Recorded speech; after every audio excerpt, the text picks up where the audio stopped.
大家好，我是 K 君。应廣大觀眾的要求啊，我這一期視頻呢，就來給大家詳細講解一下《十字軍之王3》當中的行政制政體。我呢會先從經濟、軍事以及權力架構等方面，把它同大家都比較熟悉的封建制政體進行一下對比，介紹清楚它的特殊機制與玩法。然後呢，我會從非獨立統治者也就是臣屬的身份，以及獨立統治者這兩種身份的視角，來介紹一下各自的遊玩思路，給大家呢一個參考。在這一期專題介紹之後啊，我也會出一期或者一個系列的行政制全流程攻略，給新手玩家展示我的思路以便更好的理解這些機制。不想錯過的各位觀眾，還請一定記得點讚、訂閱加轉發，好在視頻發出的第一時間就能看到。好，那咱們就進入正題。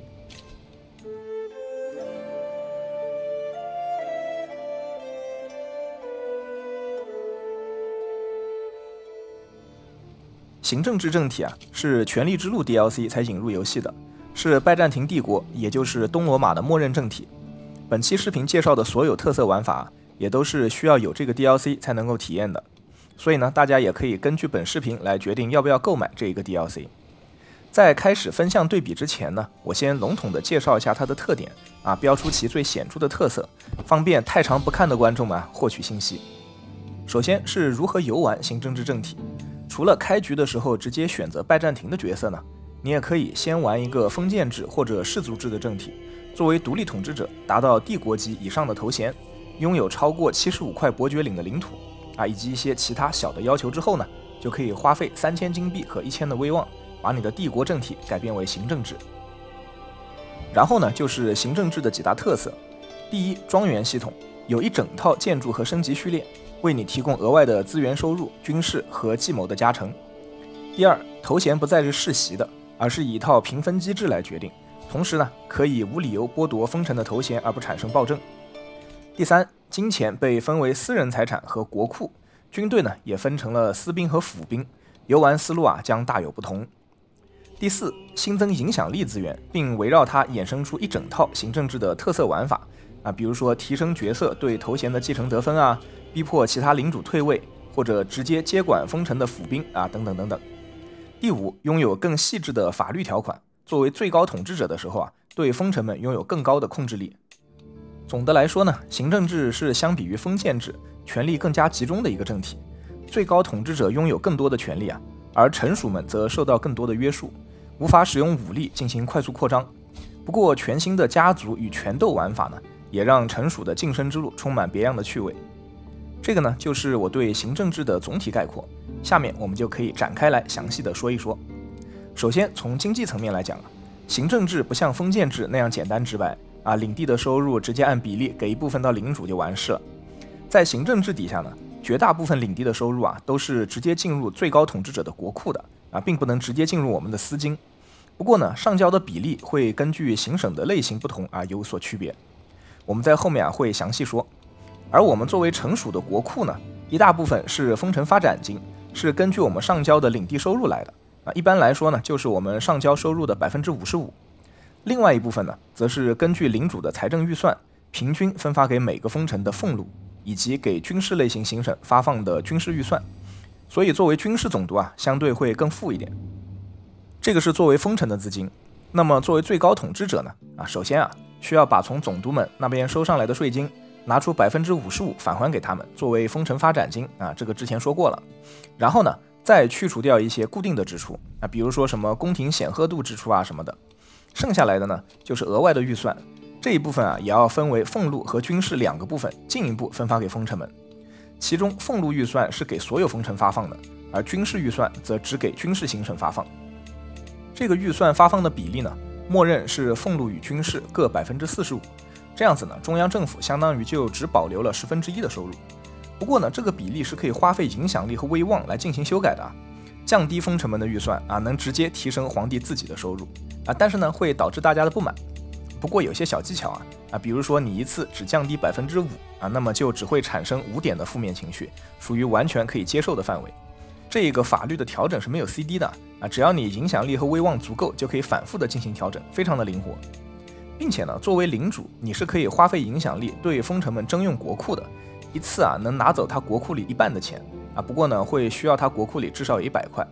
所以這個國庫說到底啊，基本還都是屬於中央政府的，可操作的空間非常大。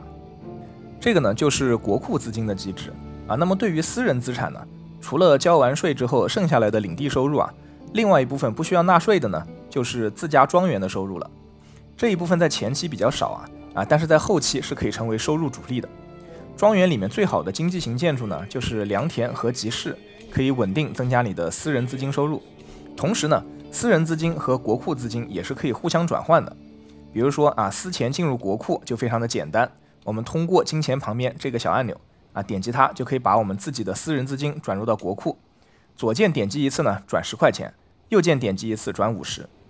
但是國庫資金想要進入私人資金就稍微麻煩一點了，必須要對國庫的持有者使用挪用國庫計謀对自己使用的話呢，就是挪用自己的國庫了。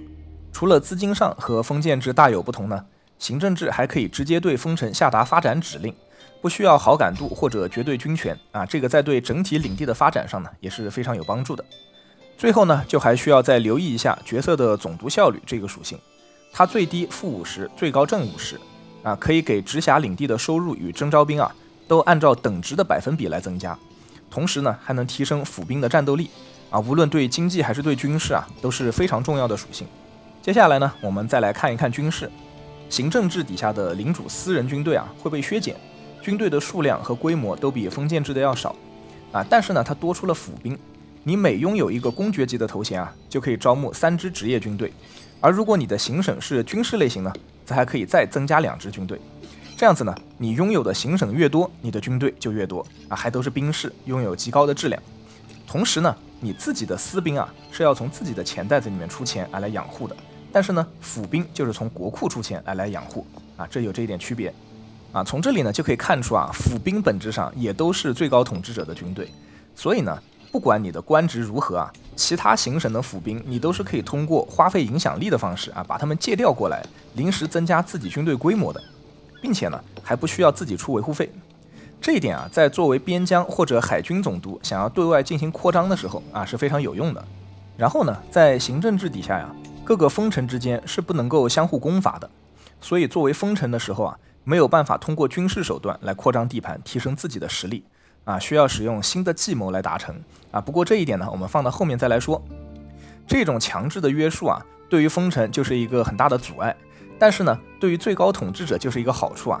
行政制的獨立統治者呢，是不需要擔心一些軍事比较強的封臣迅速兼并掉周邊地塊對你的地位造成威脅的，也不用擔心分封過多了之後有強力封臣內閣位置不夠分這種情況。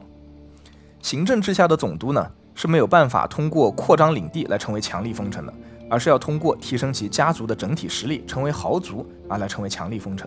這就來到了我們下一個部分關於行政制下的貴族家族們。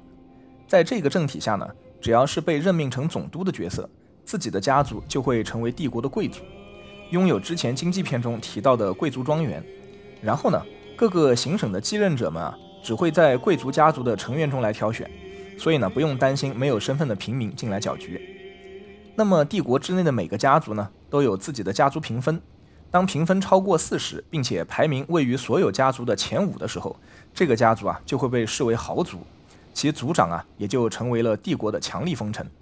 所以呢，行政制下的強力封臣最多就只有5個，而自己作為臣屬的時候則完全不會有強力封臣。我們呢，可以從右上角的行政政體這裡打開，點到第2個頁面，就可以看到當前所有家族的得分這個得分呢，是由各種方面的加成計算得出的，比如什麼莊園在不在首都和皇帝的個人關係好不好之類的都會有加分。但是最主要的呢，還是家族成員所擁有的領土數量，這個是最能提升家族地位的。家族地位高了之後呢，成為了豪族，每一個成員都會在繼承头銜的時候獲得更高的得分，能比別人花費更少的資源來成為帝國皇帝頭銜的第1順位繼承人。成為豪族之後如果你的家族成員控制帝國25%以上的領土那麼就會成為主導家族，在計謀和各種互動上面都會擁有更高的加分更容易達成目的。可以說呢，在行政制下，從一個小角色玩起，最大的樂趣之一就是提升家族勢力然後通過完全合法的途徑登上權力的巔峰。好，接下來我們再來看一看行政制的權力結構是如何構成的，都有哪些特點。首先呢，是臣子的身份啊，不再是封臣，而是官员，也就意味着呢，任命出去的領土法理上依然是歸屬於皇帝的啊。地方總督沒有權利和領主討價還價、修改納稅比例啊，一切行為準則呢，都由帝國的法律決定，而法律呢，則只有皇帝自己才能進行修改。我們呀，可以點擊右邊的邊欄，打開領土界面，在法律這裡查看一下帝國法律。比較重要的啊是這兩處，一個呢是行省法律。這個呢是用來決定總督們能不能進行對外戰爭啊，以及能不能對內使用計謀來兼併土地的。當遊戲玩到後期啊，你作為皇帝的時候，就可以採用絕對獨裁的法律啊，並把這兩個法律呢都點到最高。這樣子啊，帝國內部的疆域就可以固定下來，不會有變化。不過在遊戲前期你還是封臣的時候啊，皇帝通常是沒有能力點出絕對獨裁的，所以呢，你就可以使用行政制特有的政治計謀啊，來擴大自己的實力。這個呢，就是之前軍事篇提到的啊，總督擴張方式啊。這一些計謀呢，有吞併相鄰伯爵領和吞併相鄰公爵領啊，這兩種都需要消耗不少的影響力啊。然後法律頁面的最下面呢，就是調整國庫預算的功能啊。這個在之前的經濟篇有詳細的講解啊，這裡就不再贅述了。不過呢，因為有不少的玩家向我詢問過啊，這個改分配比例會出現收入驟減的問題啊，這裡呢還是要再多說一下這個現象。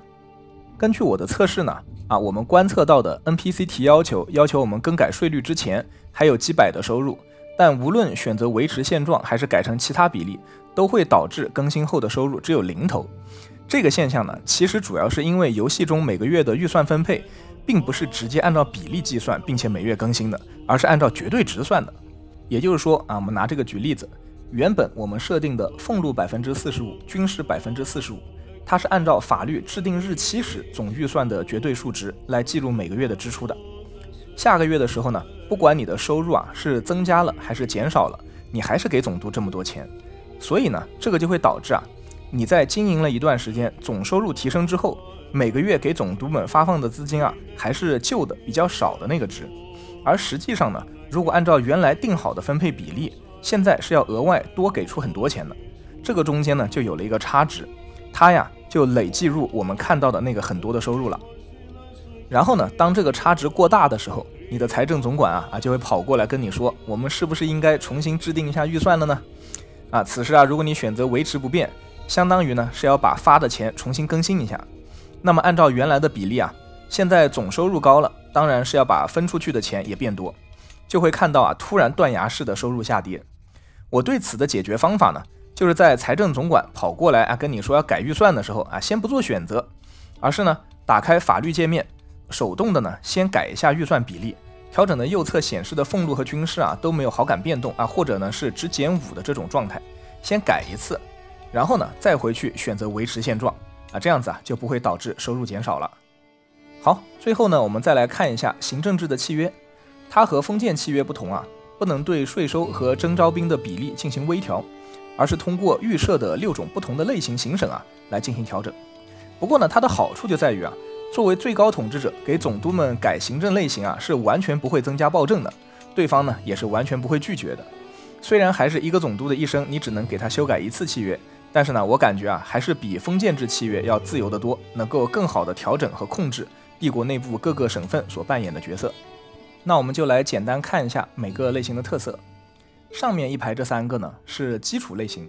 第一個是平衡管理它的特色就是没有特色，75%的稅收和30%的徵召兵，再額外呢給總督加點經驗值，是默認的行省類型。第二個是民政管理，特色呢是100%稅收，土地收入是1分錢都到不了總督的口袋，全部進入國庫。此外呢還削減了府兵的規模但是它加發展度，減建築的花費，還根據管理屬性提升總督的效率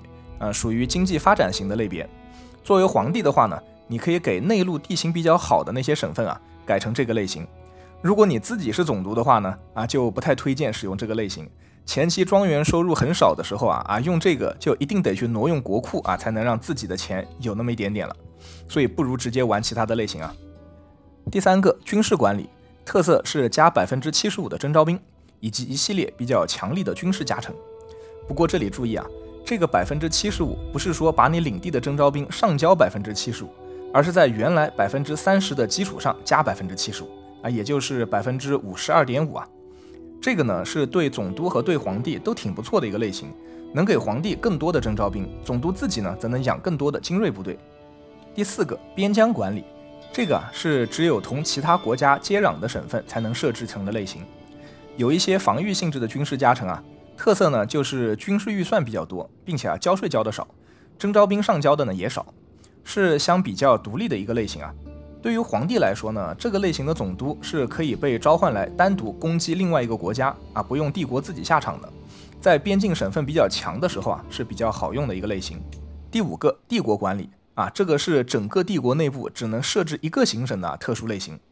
它只多交10%的稅，但是呢，給領主和總督都增加威望，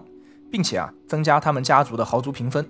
感覺呢是只會分給家族內部關鍵人物的省份。類似於那種一字並肩王的感觉。最後一個，海軍管理，這個是標準的納稅和徵召兵貢獻，但是呢，對於總督加強了航海能力啊，也對發展度有10%的加成，只能設置在臨海的行省，像是平衡類型的加強版啊，和邊疆類型一樣，也可以被要求去獨立攻打其他國家，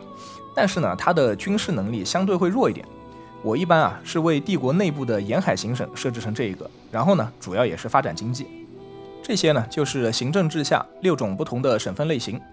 那麼到這裡呢，關於行政制啊，比較重要的特色就都介紹完畢了。我下面呢，就帶入總督和皇帝這2種身份啊，給大家一些遊玩上的建議。首先是作為總督啊，甚至是沒有封地的小貴族，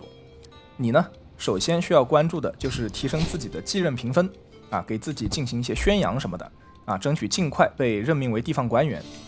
然後啊，拿到了公國級頭銜之後呢，就可以安心種田生孩子了啊，培養後代。期間呢，可以使用邊界糾紛政治陰謀，奪取相鄰總督的伯爵領啊，通過任命宮廷職位中能增加影響力的官員，來提升自己的影響力收入。在孩子們成年之後啊，就繼續使用宣揚計謀啊，或者直接花費影響力來提升兒子们啊在富裕公爵領上面的繼任評分。等到自己人排名第1的時候，再強迫當前的總督卸任，就可以啊快速把自己的家族做大。在兼并周邊領土的時候呢，最好優先奪取同一個法理王國下的領土，這樣方便我們後面謀求王國級的頭銜。不過呢，因為行政制下不能直接制造王國頭銜，所以呢，只能通過計謀來進行晉升。在我們晉升成王國級別之後啊，自己的家族也應該是豪族了。這個時候就可以選擇獨立出去，成為獨立君主，也可以呢繼續留在體制內競爭帝國的頭銜。無論哪條路走下來啊，作為臣子的道路差不多就結束了。下面呢，就給大家講一下，作為一個行政制的帝王啊，應該怎麼玩。成為獨立的統治者之後呢，在初期啊，沒有必要把行省設置成邊疆或者海軍，基本都可以設置成軍事管理啊，增加自己的兵力。然後呢，給總督們的封臣命令都設置成增加兵士，提升整體的軍事實力。最後呢，是在預算設置裡盡量壓低比例，保證自己的收入。在內政方面，如果遇見有勢力想要推翻自己啊，可以通過送禮聯姻的手段，先把軍力貢獻最高的幾個給剝離出去，讓他們的總實力啊不能構成威脅。實在不行呢，也可以通過剝奪造反者的頭銜，或者呢直接把帶頭的給暗殺掉啊，這樣呢就基本不會遭遇內亂了。對外呢就可以提前選擇外交生活方式，點出強制附庸啊，之後啊就可以進行對外擴張了。作戰的時候，如果感覺軍隊不夠用呢，可以直接徵用各個行省的府兵來作戰，把附庸下來的非行政制封臣啊，要麼進行強行轉化，要麼呢就直接剝奪頭銜，逼他們造反。總之啊，最後都要統一成行政制。如此這般操作呢，在你的地盤翻幾番之後啊，一個蒸蒸日上的集權帝國就誕生了。好，這個呢就是我總結的關於行政制的所有內容。如果有哪些細節我沒有提到啊，也歡迎大家在評論區留言，我們一起討論一下。如果你喜歡我的視頻，覺得有所幫助，還請一定記得點讚、訂閱、加轉發。那麼本期視頻就到此結束，非常感謝大家的觀看，我們下一期再見。